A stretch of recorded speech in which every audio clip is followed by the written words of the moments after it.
आंब्यांची आंबोशी बनवायची एकदम सोपी पद्धत.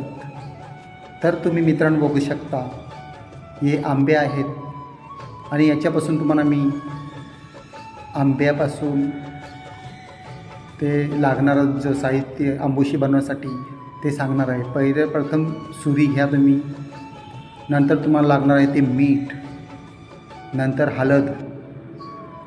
तर हे तिन्ही वस्तू तुम्ही बघत आहात. तर हे आंबे आहेत ते कापून घ्यावे आणि अशा प्रकारे ते आंबोशी तयार होतो.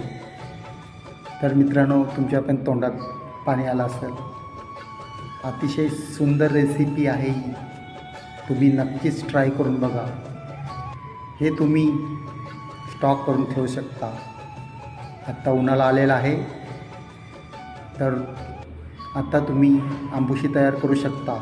उन्हान कडक वाळवून ते तुम्ही काचेच्या बरणीमध्ये स्टॉक करून ठेवू शकता आणि पावसाळ्यामध्ये ते खाऊ शकता. अतिशय मस्त लागतात. याला म्हणतात आंबोशा. तर मित्रांनो, कशी वाटली रेसिपी? आवडली असेल तर लाईक, शेअर आणि सबस्क्राईब नक्कीच करा. तुम्हाला नक्कीच व्हिडिओ आवडले असेल. थँक्यू.